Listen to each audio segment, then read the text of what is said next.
പിന്നെ എനിക്ക് അറിഞ്ഞിട്ടൊക്കെ പറയാനുള്ളത് മുജീബായെ കുറിച്ചാണ്. ഏകദേശം ഒരു 10 വർഷത്തെ ബന്ധമുണ്ടാവും അല്ലേ നമ്മള്. അപ്പൊ ഞാൻ IPA എന്ന് പറഞ്ഞിട്ട് ദുബായിലൊരു സംഘടന ഞങ്ങളുണ്ടാക്കി. മലയാളി ബിസിനസ്സുകാരൊക്കെ ചിലപ്പോൾ നിങ്ങൾ അറിയായിരിക്കും. അതിന്റെ ഒരു ഫൗണ്ടറാണ് ഞാന്. അപ്പൊ മുജീബായുടെ ഒരു ക്ലാസ് ഞാൻ കേട്ടപ്പോൾ ഞാൻ എന്റെ ബിസിനസ്സുകാരുടെ ആ കമ്മ്യൂണിറ്റിക്ക് വേണ്ടിയിട്ട് 2019 കൊണ്ടുവന്ന് ഞങ്ങളെ ഒരു സെഷൻ കൊടുന്നു. നല്ല അഭിപ്രായമായിരുന്നു. അതിനുശേഷം ഞാൻ ഈ കുറേ പുതിയ പിള്ളേരെ കൊണ്ടുവന്നിട്ട് അവർക്ക് അവരുടേതായ ഐഡിയ ഉപയോഗിച്ച് ബിസിനസ്സിൽ ഒരു മെന്റർഷിപ്പ് കൊടുക്കുകയും ഇൻവെസ്റ്റ് ചെയ്യുകയും ചെയ്യാറുണ്ട്. അതിൽ 2010 ഒരു ഇൻവെസ്റ്റ് ചെയ്തൊരു പയ്യനുണ്ട്. അവന് 3 വർഷം കോസ്മെറ്റിക്സിന്റെ സെയിൽസിലായിരുന്നു. സൈക്കിളിൽ അവന് സെയിൽസായി. പിന്നെ ഏറ്റവും നല്ല സെയിൽസ്മാനായിട്ട് അവൻ അവസാനിപ്പിക്കുമ്പോൾ അവനൊരു ലക്ഷ്യം ഉണ്ടായിരുന്നു, ഒരു ബിസിനസ്സുകാരനാവാം. അവൻ എന്നും എന്നോട് ഷെയർ ചെയ്യും. അങ്ങനെ ഞാൻ പറഞ്ഞു, അവിടുന്ന് പറയിക്കോ, നമുക്ക് തുടങ്ങാൻ പറഞ്ഞു. അതിന് 4 ലക്ഷം ദിർഹംസ് അവനക്ക് കൊടുത്തു. അവൻ ഇൻവെസ്റ്റ് ചെയ്തു. ഏകദേശം സക്സസ് ആണ്.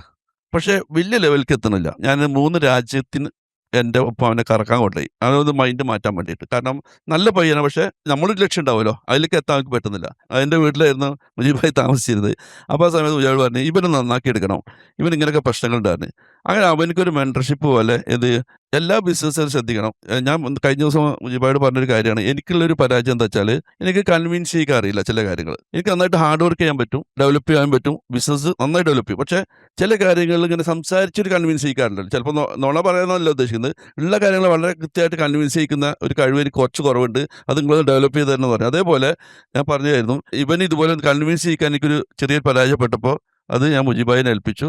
മുജീബ് വളരെ കൃത്യമായിട്ട് ഇന്ന് ചെയ്തു കഴിഞ്ഞു. ആ ചെയ്തതിൻ്റെ ഭാഗമായിട്ട് അവൻ ഇന്ന് മാഷാ അല്ലാഹ് 12-ലധികം സ്ഥാപനങ്ങളും ഒരു 4-5 വർഷം കൊണ്ട് കേട്ടോ, ഏറ്റവും വലിയ എനിക്ക് നെല്ലടത്തെ തന്നെ എനിക്ക് പേഴ്സണലി ഇൻകം തരുന്ന, അല്ലെങ്കിൽ പേഴ്സണലി ഒരു ഇൻകം ഉണ്ടാവില്ല, അത് തരുന്നൊരു സ്ഥാപനമായിട്ട് അവനക്ക് അത് മാറ്റാൻ പറ്റി.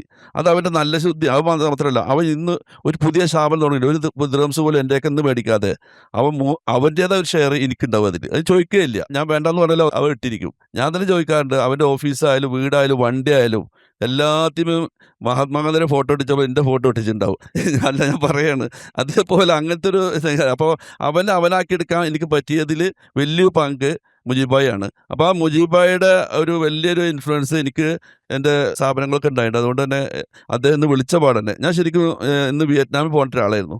എനിക്ക് യാത്ര മാറ്റിയൊക്കെ ഉണ്ട്. അപ്പോൾ ഇന്നലെ ഞാൻ വെറുതെ വിളിച്ചതാണ്, എന്താ ഈ പരിപാടി കഴിഞ്ഞല്ലോ, സന്തോഷമായില്ല എന്ന് പറഞ്ഞപ്പോൾ, ഇല്ല പരിപാടി കഴിഞ്ഞ് നാളെ നടന്നു.